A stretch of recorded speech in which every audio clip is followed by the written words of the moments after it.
गुरुवार तड़के सुबह दिल्ली से बिहार से जुड़ी हुई सबसे बड़ी खबर सामने आई। जी हां, बिहार के मोस्ट वांटेड क्रिमिनल का एनकाउंटर दिल्ली के रोहिणी इलाके में कर दिया गया। बता दें कि इसमें उन कुख्यात अपराधियों का एनकाउंटर किया गया, उनको ढेर किया गया जो कि बिहार चुनाव में साजिश फैलाने के लिए और दहशत फैलाने के लिए प्लानिंग रच रहे थे। आपको बता दें कि दिल्ली के रोहिणी इलाके में 22 से 23 अक्टूबर की रात के दरमियान एक बड़ा एनकाउंटर किया गया, जिसमें सीतामढ़ी के कुख्यात अपराधी रंजन पाठक समेत उसके चार लोगों को एनकाउंटर में मार गिराया गया। ये मुठभेड़ दिल्ली पुलिस की क्राइम ब्रांच और बिहार पुलिस की संयुक्त कार्रवाई में हुई। बता दें कि मारे गए आरोपियों में सीतामढ़ी का रंजन पाठक था, बिमलेश महतो उर्फ बिमलेश सहनी था, मनीष पाठक के अलावा दिल्ली के करावल नगर का अमन ठाकुर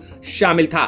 बता दें कि रात करीब 2:20 के करीब दिल्ली के रोहिणी इलाके में बहादुर शाह मार्ग पर डॉक्टर अंबेडकर चौक से पंसाली चौक के बीच बिहार पुलिस और दिल्ली पुलिस की क्राइम ब्रांच ने तैयारी की और अपराधियों को घेरा। बता दें कि क्राइम ब्रांच की संयुक्त टीम और 4 संदिग्ध अपराधियों के बीच यहां पर काफी भीषण मुठभेड़ हुई। इस एनकाउंटर में दोनों ओर से गोलियों की आवाज और तड़तड़ाहट से पूरा इलाका गूंज गया। इसके बाद दिल्ली पुलिस की गोलियों से ये चारों गैंगस्टर शिकार हो गए। बड़ी बात यह भी है कि इसमें रंजन पाठक पर 25,000 रुपए का इनाम घोषित था, यानी कि वांटेड रंजन पाठक पर 25,000 रुपए का इनाम पहले से घोषित था, जिसको बिहार पुलिस लगातार खोज रही थी। और बताया यह भी जाता है कि दिल्ली नहीं बल्कि बिहार और नेपाल से सिग्मा गैंग, जी हां, सिग्मा गैंग पूरा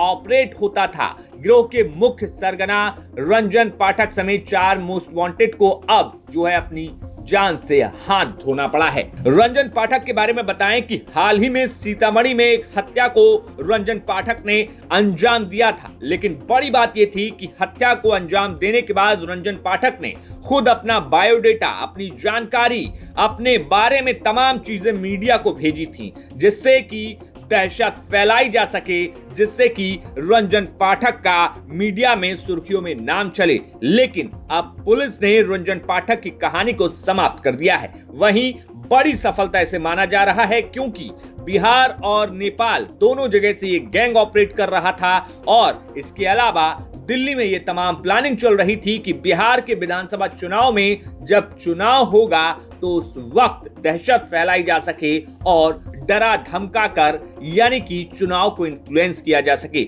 उससे पहले ही, ठीक चुनाव से पहले, चुनाव की तैयारियों के बीच में दिल्ली पुलिस के साथ मिलकर बिहार की पुलिस ने इस ऑपरेशन को अंजाम दिया। इसके अलावा अब आपको उन तमाम 3 और लोगों के बारे में जानकारी दे दे जिनको इस एनकाउंटर में जान गंवानी पड़ी। बता दें कि सभी को इस एनकाउंटर के बाद रोहिणी के अस्पताल, यानी कि PSA अस्पताल रोहिणी में भर्ती कराया गया था, जहां पर डॉक्टरों ने चारों गैंगस्टर को मृत घोषित कर दिया। इन चारों की अगर बात करें तो इसमें सबसे पहला नाम रंजन पाठक का है, जिसकी उम्र 25 वर्ष बताई गई है। पिता मनोज पाठक, जो कि ग्राम मलहई, थाना सुरसंड, जिला सीतामढ़ी, बिहार का रहने वाला था। इसके अलावा बिमलेश महतो उर्फ बिमलेश सहनी भी 25 साल का था, जिसके पिता सुखला और निवासी रतनपुर, थाना बजपट्टी, सीतामढ़ी, बिहार का बताया गया। इसके अलावा मनीष पाठक, जो कि थाना सुरसंड, जिला सीतामढ़ी, बिहार का था। यानी कि ये तीनों अपराधी सीतामढ़ी के रहने वाले थे